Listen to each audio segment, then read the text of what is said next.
wabarakatuh. Innal hamdalillah nahmaduhu wa nasta'inuhu wa nastaghfiruh wa na'udzu billahi min shururi anfusina wa min sayyiati a'malina may yahdihillahu fala mudilla lahu wa may yudlil fala hadiya lahu. Asyhadu an la ilaha illallah wahdahu la syarika lahu wa asyhadu anna Muhammadan abduhu wa rasuluhu la nabiyya ba'dahu. Allahumma shalli ala Muhammad wa ala ali Muhammad wa ala alihi wa sahbihi ajma'in. Amma ba'd.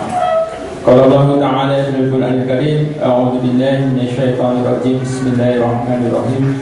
Walladzina yaquluna rabbana hab lana min azwajina wa dhurriyyatina qurrata a'yun waj'alna lil muttaqina imama.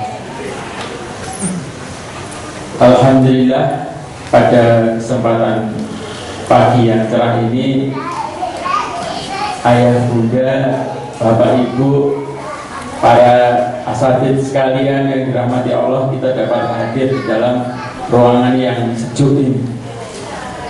Salawat dan salam semoga senantiasa tetap terlimpah curahkan kepada junjungan kita, qudwatuna, guru kita semua, Rasulullah Muhammad SAW, serta segenap keluarga, sahabat dan semua pengikutnya. Semoga kita termasuk di dalamnya. Ini sebelumnya tak siapkan. Jadi Bapak Ibu sekalian, saya kebetulan diberikan kesempatan yang pertama ya untuk menyampaikan materi. Materinya terkait dengan isi buku yang saya tulis, Rapot Merah Ayah Bunda. Tapi ini temanya pagi ini mendidik dengan hati. Tapi kita tadi mendidik dengan cinta. Tapi kan sama aja, tidak masalah ya.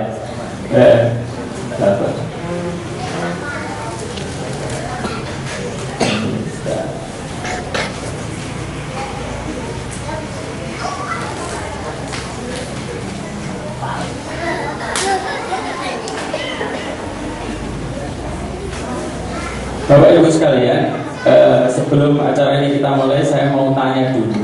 Sebenarnya menjadi orang tua itu gampang atau susah ya?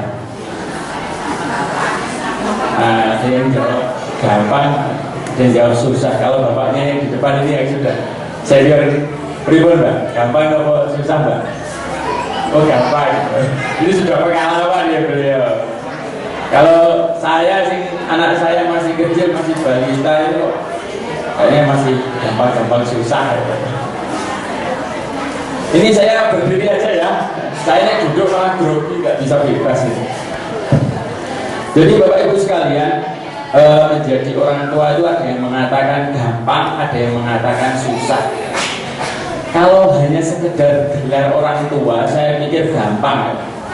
Kita menikah, dapat jodoh, kalau ada jodohnya, kalau ada yang mau, itu gampang. Terus kalau kita dikaruniai Allah seorang anak, putra atau putri, maka resmilah kita disebut orang tua. Segampang itu kayaknya. Wah, orang tua disebut bapak karena dia mempunyai anak, disebut ibu karena dia melahirkan anak. Itulah resmi jabatan orang tua. Kalau hanya sekedar gelar, itu gampang, jadi bapak atau ibu. Tetapi kalau menjadi orang tua beserta amanahnya, nah ini persoalan lain ya. Saya beberapa waktu yang lalu itu di Jawa Timur ada cerita, mungkin Bapak Ibu sekalian juga pernah membaca di koran atau melihat di televisi. Di daerah saya di Ponorogo itu ada satu kasus yang menghebohkan, yang sempat menjadi headline surat kabar dari berbagai media, yaitu seorang bapak tega membunuh anak kandungnya sendiri. Jadi bapak tega membunuh anak kandungnya sendiri plus pacar anaknya juga, katanya. Saya tahu sih benar nih, mau jadikan saksi sing materi ya sini bapaknya apa anaknya juga nggak jelas karena udah mati ya. Terus setelah diadakan investigasi, diadakan penyelidikan oleh polisi, dan menurut kesaksian orang-orang di sekitar itu, ternyata itu bapak anaknya podo wae. Dia mengatakan, anakku ini nakal, aku ki dipateni karo anakku. Ceritanya anak bapakku ki ya nuwakal. Jadi ceritanya itu menurut versi, kebetulan saya ketemu dengan family dekatnya. Jadi ceritanya itu podong tinggi ya. Anak ini nurun sopor, bahasa ini seperti itu. Jadi bapaknya tadi itu ya pacaran kalau pacarnya anaknya. Gitu, repot lah. Dan loro-loro ini podong gitu-gitu masing mati disik. Qadarullah, takdir Allah, akhirnya terjadilah pembunuhan itu. Katanya versi polisi anaknya membunuh pacarnya dulu, terus setelah itu dibunuh oleh bapaknya. Na'udzubillah min dzalik. Jadi semuanya podo-podo pengen mati. Nah, pelajaran apa sebenarnya kok sampai terjadi hal semacam itu? Kita juga beberapa waktu yang lalu mendengar, baru saja pekan lalu di Surabaya juga ada anak memutilasi sampai memakan ibunya sendiri, naudzubillah, semacam itu. Jadi ya Allah, ini benar-benar luar biasa. Kondisi yang kita alami pada saat ini luar biasa. Mungkin yang hadir di sini ustaz-ustazah, isra mungkin, wira anaknya wong umum, wong dalanan, orang ngerti agama, orang tahu ngaji. Lainnya aneh lagi. Ini teman saya di Solo, seorang ustaz juga pondok pesantren. Sekitar satu yang minggu yang lalu itu di daerah Karanganyar, sepulang dari Ustaz Aris Menandar, ditabrak geng motor. Wis ditabrak, bareng diajar kalau geng motor. Di Karanganyar ternyata ya ini. Setelah itu diurus sampai urusan polisi, akhirnya bapak itu kaget nggak perlu tak sebutkan bodoh ya Ustaz ada. Ternyata kaget loh. Ini putranya jenengan toh. Ternyata bapak itu ustadznya lagi loh. Iya gitu loh. Ini putranya jenengan toh tak? Kok sakit pekaten tak? Ya sembuh mas, apa ya sak keluarga ya wis angkat tangan wis ngomong sak omah ya ora iso ngurusi lagi. Nah, artinya apa? Bapak Ibu sekalian, ternyata menjadi orang tua itu bukan hal yang gampang di dalam menjaga amanah. Kalau sekedar menyandang gelar sebagai orang tua mungkin ya gampang, sebagai mana saya terangkan di muka tadi, orang tua biologis. Nah, pertanyaannya mungkin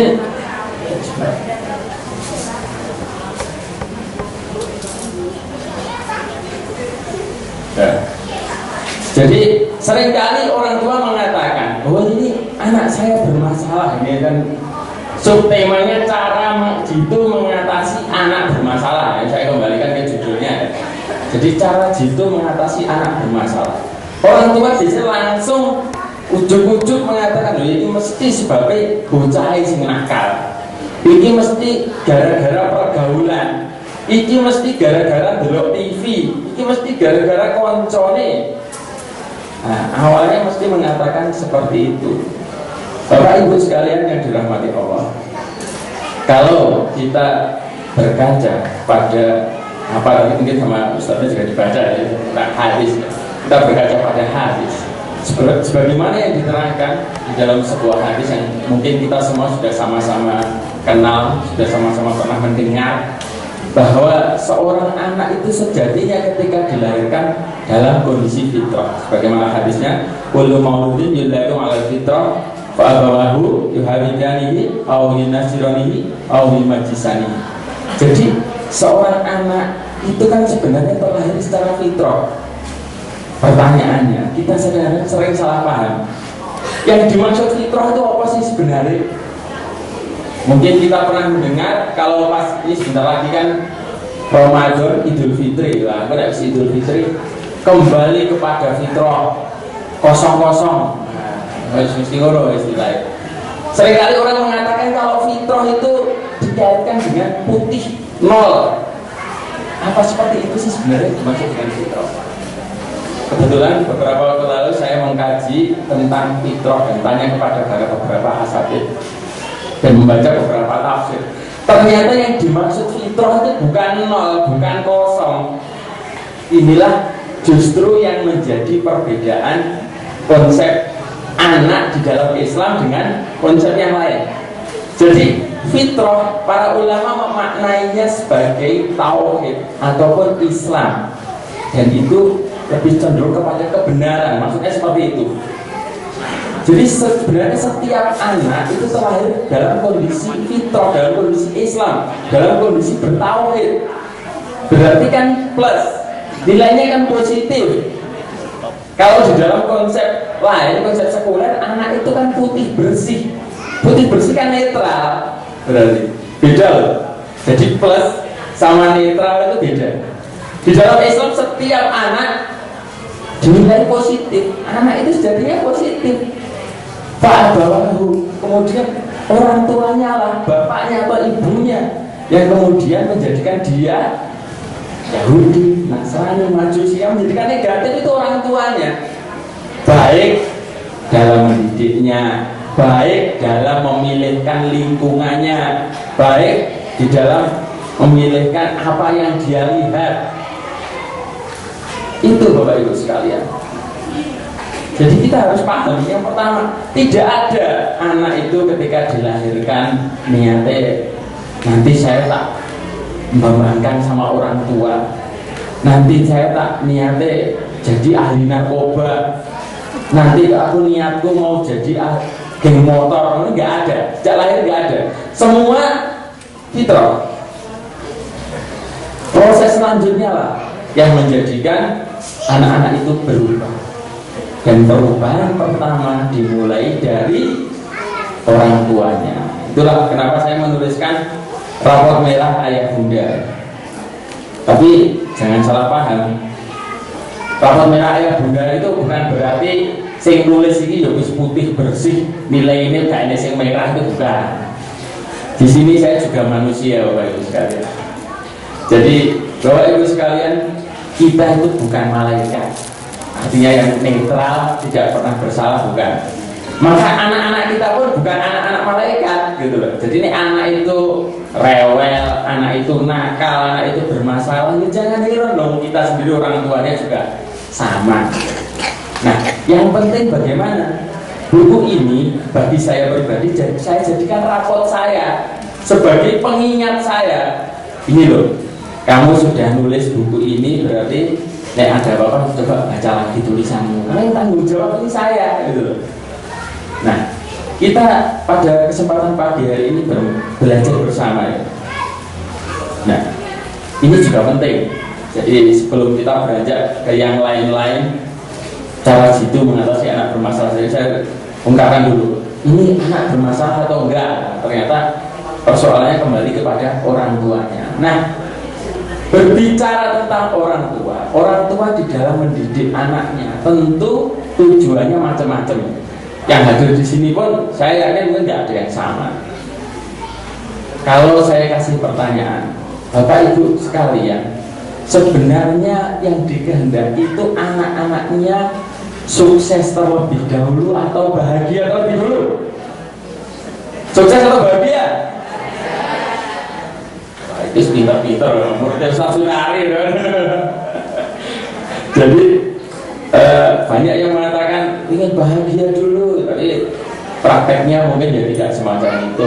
Bukti ini orang belum ngaji di sowan ini, ayo lebar ngaji, entah ini ustadz kalau aku tidak ngaji tak goblok. Nah, lagi bang saya bahagia, aku senang ini.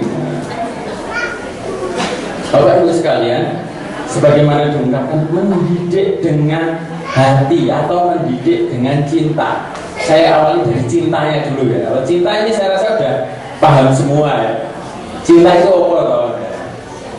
Orang itu kalau cinta mesti bahagia, ya enggak? Jadi kita ekspor senyum-senyum ya, kita pengalaman kabeh. Nggih, Mbak. Cinta itu bahagia betul, Mbak? Ya, sebentar. Jadi orang itu kalau cinta itu mesti bahagia. Cinta antara bapak dan ibu melahirkan kebahagiaan, yaitu anak. Cinta antara orang tua dan anak lahirlah kasih sayang. Cinta antara guru dan murid lahirlah pendidikan yang baik. Semua butuh cinta. Tetapi cinta pun tidak cukup ternyata. Kita butuh cinta yang mendidik. Ya. Jadi cinta itu kalau tidak mendidik itu ibarat pesawat terbang yang tidak tahu landasannya. Pesawat terbang yang tidak tahu landasannya kan miber terus. Kok Adi Sumarmo miber yang di orang jelas pokoknya apa miber. Fly cinta terus sampai dia kehabisan bahan bakar dan akhirnya jatuh. Demikian pula dengan cinta. Cinta itu kalau tidak ada tujuannya, kebablasan, akhirnya juga